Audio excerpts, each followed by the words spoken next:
അസ്സലാമു അലൈക്കും. ഈ പ്രപഞ്ചത്തിലെ അല്ലെങ്കിൽ ഈ ഭൂമിയിൽ ആരാധനകൾ നടക്കുന്നു. പലതിനെയും ആരാധിക്കുന്നുണ്ട്. യഥാർത്ഥ സത്യത്തെ ആരാധിക്കുന്നവരുണ്ട്, അസത്യത്തെ ആരാധിക്കുന്നവരുണ്ട്. അഥവാ മനുഷ്യൻ നിർമ്മിച്ച വസ്തുക്കളെ ആരാധിക്കുന്നവരും ഒരുപാട് ഇന്ന് നിലനിൽക്കുന്നുണ്ട്. അല്ലെങ്കിൽ ഇത് യഥാർത്ഥത്തിൽ ചെയ്യാൻ പാടുണ്ടോ അല്ലെങ്കിൽ ഇല്ലേ എന്ന് വ്യക്തമായിട്ട് വിശുദ്ധ ഖുറാനും തെളിവ് തരുന്നുണ്ട്, ബൈബിളും തെളിവ് തരുന്നുണ്ട്, വേദഗ്രന്ഥങ്ങളും തെളിവ് തരുന്നുണ്ട്. ചെറിയ തെളിവുകളാണ് നമ്മളിപ്പോൾ എടുക്കാൻ പോകുന്നത്.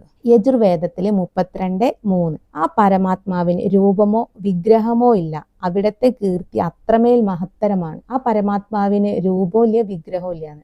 നമ്മൾ ആ പരമാത്മാവ് എന്ന് പറയുമ്പോൾ നമ്മൾ ജീവൻ നിയന്ത്രിക്കുന്ന ശക്തിയാണ്, പരിപാലിക്കുന്ന ശക്തിയാണ്, നമുക്ക് ചുറ്റും വലയം ചെയ്യുന്നുണ്ട്, എല്ലാത്തിനെയും നിയന്ത്രിക്കുന്നുണ്ട്. നമ്മളെ ജനനം മരണം രാവും പകലും പ്രകൃതിയിൽ നടക്കുന്ന എല്ലാ കാര്യത്തിനും സപ്പോർട്ടായിട്ട് നിൽക്കുന്ന ഈ പ്രപഞ്ച ശക്തിയെ നമുക്ക് എങ്ങനെ ഒരു വിഗ്രഹമാക്കാൻ സാധിക്കും? ഒരിക്കലും നമുക്ക് സാധിക്കില്ല.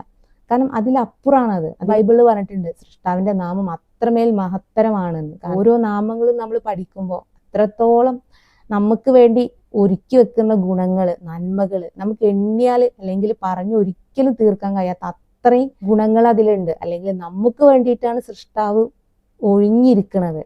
ആ സൃഷ്ടാവിനെ നമുക്ക് ഒരു മനുഷ്യനിർമ്മിതമായ ഒരു വസ്തുവിലേക്കോ ഒരു വിഗ്രഹത്തിലോ ഒരിക്കലും ഒതുക്കാൻ കഴിയൂല എന്നുള്ളതാണ് യഥാർത്ഥ സത്യം. ഇനി യജുർവേദത്തിൽ തന്നെ പറയുന്നുണ്ട്, ഈശാവാസ്യോപനിഷത്ത് അതിൽ 40:9 പ്രകൃതിയിലെ ഭൗതിക വസ്തുക്കളെ അഥവാ ജനന മരണങ്ങളുള്ള നിർമ്മിതമായ വസ്തുക്കളെ മാത്രം ഈശ്വരനായി കണ്ട് ഉപാസിക്കുന്നവർ അന്ധകാരത്തിലേക്ക് പതിക്കുന്നു. അപ്പൊ നമ്മളോട് വേദങ്ങൾ പറഞ്ഞിട്ടുണ്ട് നരകം എന്താണ് എന്നുള്ളത്. ഇരുട്ടേറിയ ഒരു ആഴമുള്ള ഒരു ഗർത്താണെന്ന്, അവിടെ നമുക്ക് പ്രകാശമില്ല എന്നൊക്കെ. ആ അന്ധകാരത്തിൽ പതിക്കുന്നാണ് പറയുന്നത്. ഇവര് വിഗ്രഹത്തെ അല്ലെങ്കിൽ മനുഷ്യനിർമ്മിതമായ വസ്തുക്കളെ അല്ലെങ്കിൽ ജനനം മരണമുള്ള എന്തെങ്കിലും വസ്തുവാകട്ടെ, ജീവനുള്ള എന്തെങ്കിലും വസ്തുവാകട്ടെ, ഇപ്പൊ നമ്മള് പശുവിനെ ആരാധിക്കുന്നവരുണ്ട്. അങ്ങനെയൊക്കെ ആ രീതിയിലാണ് ഇവിടെ പറയുന്നത്. അപ്പോൾ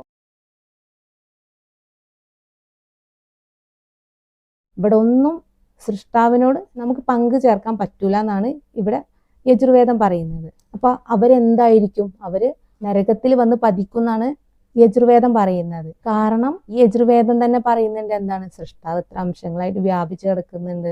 ആ അംശത്തിന്റെ രീതിയിലാണ് മനുഷ്യനെ സൃഷ്ടിച്ചതൊന്നും. നമ്മുടെ തല ഉള്ളിടത്തൊരു അംശമുണ്ട്, നമ്മളെ കൈകളിലോടത്തൊരു അംശമുണ്ട്. ഇതൊക്കെ ഈ വേദങ്ങൾ നമ്മളെ പഠിപ്പിക്കുന്നുണ്ട്. ആ പ്രപഞ്ച പരിപാലകനായ സൃഷ്ടാവിനെ അംഗീകരിക്കുക, വിശ്വസിക്കുക, സ്വീകരിച്ചവർക്കാണ് സ്വർഗം എന്നുള്ളത് ഈ ഗ്രന്ഥങ്ങൾ നമ്മളെ പഠിപ്പിക്കുന്നുണ്ട്. അതേ ഗ്രന്ഥം തന്നെയാണ് നമ്മോട് പറയുന്നത് മനുഷ്യനിർമ്മിതമായ ഒരു വസ്തുവിനെയും നമ്മളെ സൃഷ്ടാവിനോട് ഉപമിക്കരുത് അല്ലെങ്കിൽ പങ്കു ചേർക്കരുത് എന്ന്.